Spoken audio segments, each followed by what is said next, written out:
Is democracy really broken?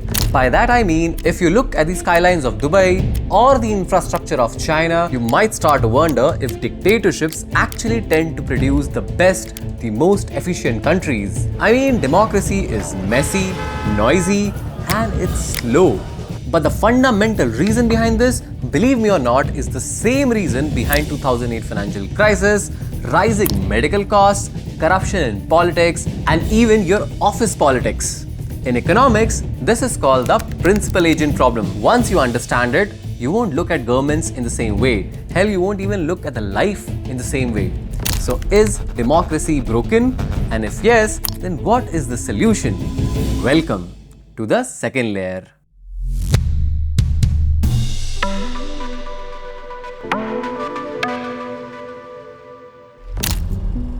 In 1985, Orissa faced one of the worst famines ever. When Rajiv Gandhi, the then Prime Minister, went on to tour the area, he was so shocked seeing the infrastructure and the food situation there that he said out of every rupee that the government spends towards poor people, only 15 paisa actually reaches the poor. Now, the reason for this corruption is the principal agent problem. The principal agent problem happens every time you delegate a task to someone else. Voter, for example, delegates the task of running this country to its leaders, manager delegates the task to the employees, and when you get ill, you delegate the task of getting healthy again to the doctor.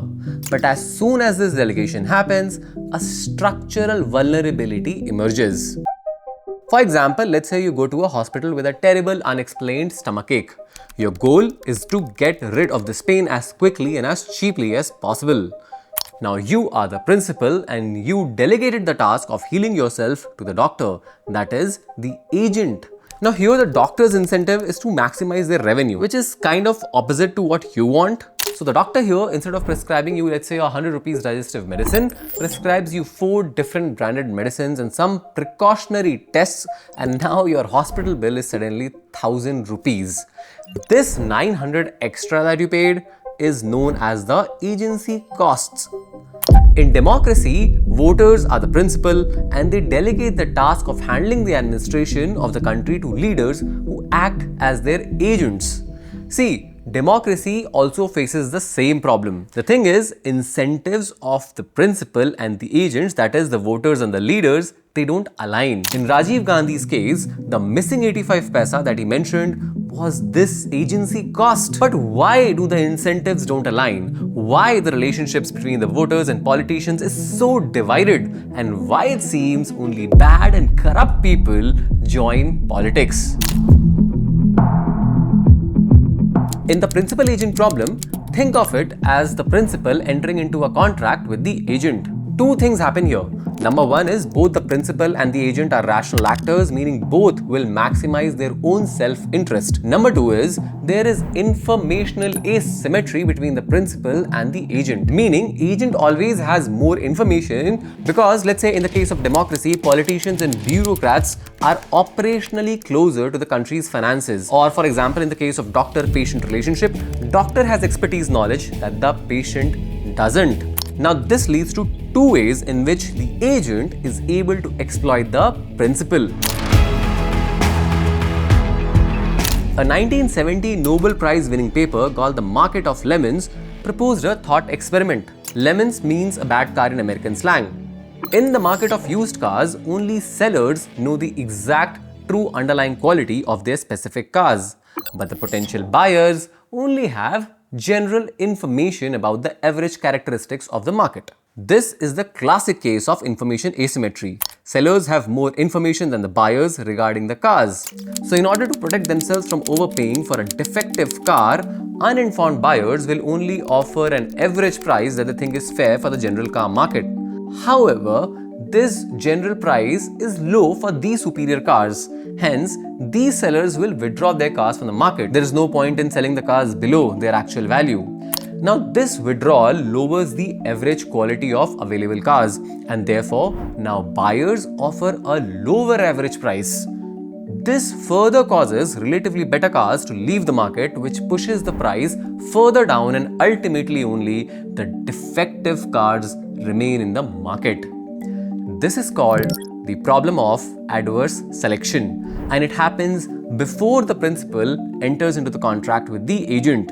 Now, the real world example of this is health insurance. You are the principal, health insurance company is the agent here. The task here is choosing a health insurance for you. Now, let's assume the health insurance company offers two plans. One is a normal plan that costs 2000 rupees and offers a basic health insurance cover, and the other is a generous plan, let's say that costs 6000 rupees. Now, that 6000 rupee plan has a higher cover, it offers more benefits, it covers more diseases. Now watch carefully what happens next. The people who perceive themselves as healthy or don't have history of serious illness, for example, they take this basic insurance. Whereas people who expect a higher medical cost take this generous plan. Now, as the average health in the generous plan decreases, the cost for healthcare also increases for this cohort, and therefore the insurance company has to increase prices from 6000 rupees to, let's say, 8000 rupees. Now, this causes more healthier individuals to leave, which further deteriorates average health of this group, causing the premium to rise even more. Ultimately, the generous plan will only be left with unhealthy individuals, and the insurance firm will go bankrupt.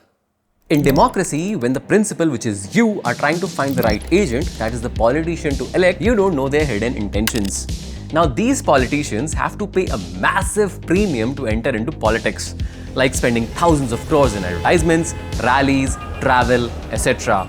Now, as the premium of winning the election rises, good candidates actively opt out of the race because this massive premium is not worth the government's salary and benefits that they will receive. So who is left?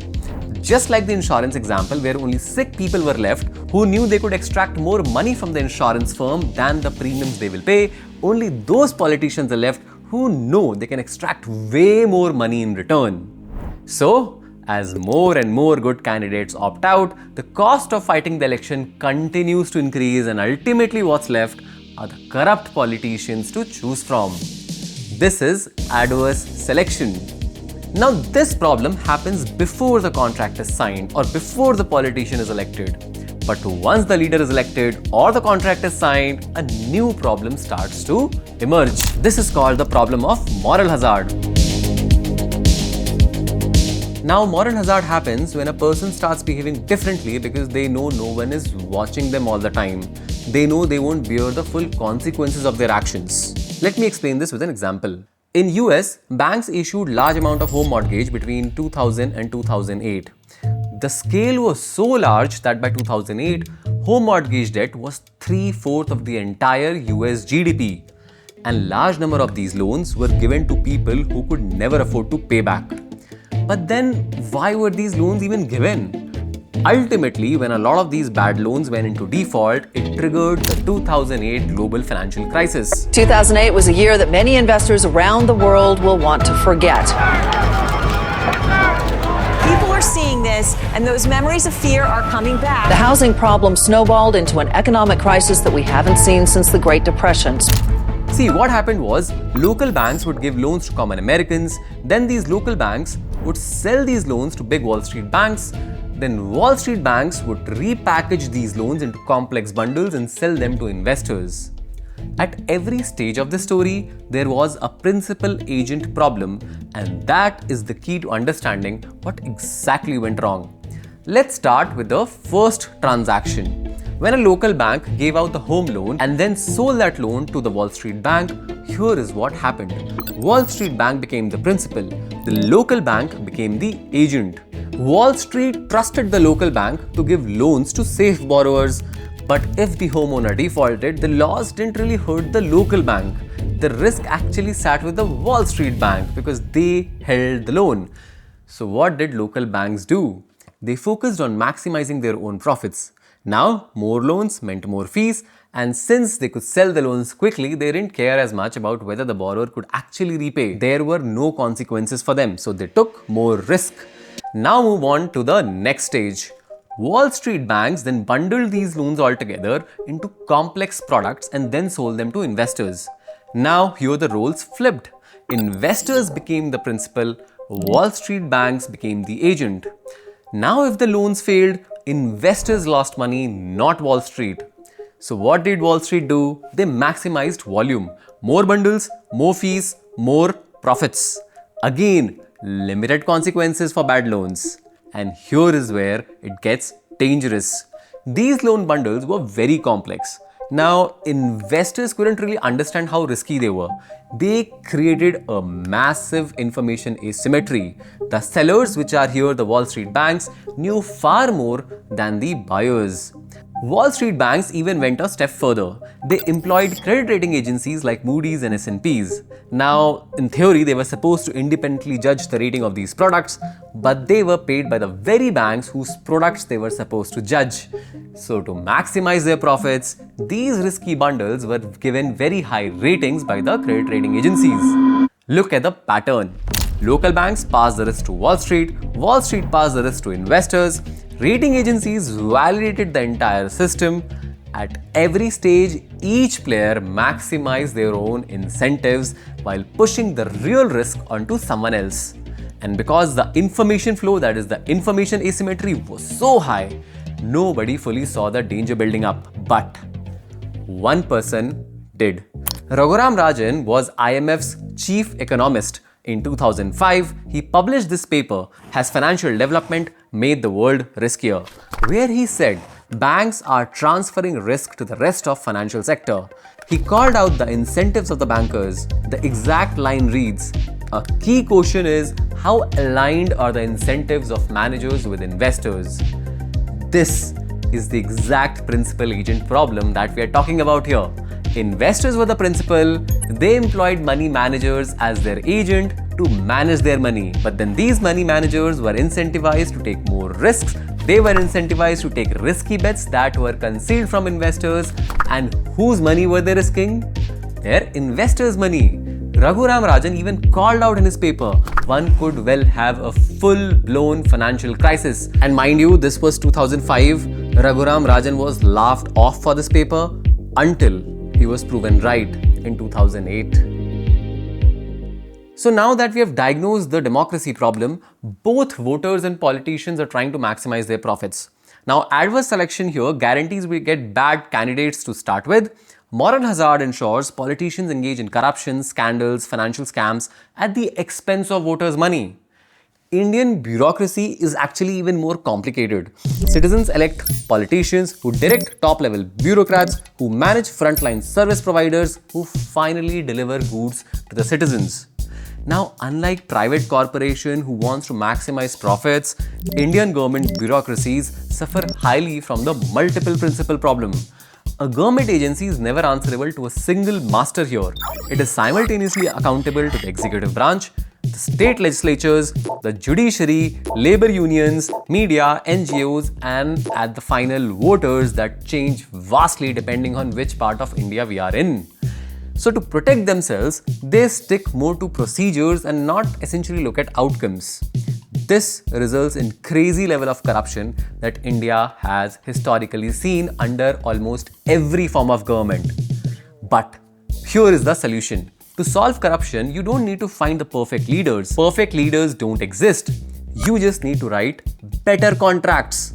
What if politicians are paid according to the performance of the country? This is the general model that is adopted by corporates. Singapore offers their ministers some of the highest salaries in the world. Their prime minister makes 2.2 million Singapore dollars, which is roughly 1.6 million US dollars. Compare this to US president making just $400,000. This discourages corruption by making the incentives of principal and agent more aligned. New Zealand has a cap on how much candidate can spend on an election. A similar cap exists in India, but for party spending, there is no such limit. BJP spent 3,335 crore rupees on elections. So here's the thing, spending cap solves the adverse selection problem by making it possible for genuine candidates to come forward and fight elections. It can make elections worthwhile for genuine candidates. But an even more powerful solution is to reduce the information asymmetry that exists between voters and the bureaucrats. The biggest example of this is the Aadhaar card or the Aadhaar number, which cut all the middlemen in between and enabled direct benefit transfers to people. Remember what Rajiv Gandhi said, how 85% of the money never reaches the poor? In 2012, about 42% of the grains that were distributed through public distribution system were lost. In 2023, this loss was reduced to 24%, and in 2024, it was just 9%. The same thing was observed when LPG subsidy was tied to Aadhaar. All because Aadhaar acted as an agent of the government, and technology isn't flawed as humans are. The second method to solve this principal agent problem is by setting up effective monitoring. The monitoring which is supposed to reduce the information gap between the voters and the politicians. Another good example is RERA, which is Real Estate Regulation and Development Act, which reduces information asymmetry between the builders and the home buyers. But here is my question. What about dictatorships? Are dictatorships better than democracy? Here is the thing. Dictatorships often seem incredibly efficient. They can build mega projects in months. They can enforce policies overnight. Things are fast in dictatorships and they are not stuck in red tape unlike democracy. But here is the trap you should avoid. You should never compare an average real-world democracy with an idealistic dictatorship. In an idealistic dictatorship, the benevolent dictator is the agent that acts perfectly on behalf of the people. The dictator ensures everyone under him have their incentives aligned to the dictator. But who ensures his incentives are aligned to people? Today it may seem he is for the people, but 10 years from now, 100 years from now? In democracy, the ultimate principle is the voter. The voter can still fire the leader after 5 years if the politician's incentives don't align with the voter. But in a dictatorship, the only way to fire a dictator is a revolution which can undo 100 years worth of progress in just 1 year. It doesn't matter when that happens. It can happen 100 years from now, it can happen 200 years from now. But if it happens, the loss is big enough to wipe out all the progress that the country has achieved till date. What I have understood is, and what you should take away from this principal agent problem is, humans are flawed, but systems are not. To be a successful country, we don't need good leaders. We need good and reliable systems that only allow good leaders to come and govern. I hope you really liked this video. If you did, leave a like and do subscribe and check out our other videos from this channel. Let's meet in the next video. Thank you.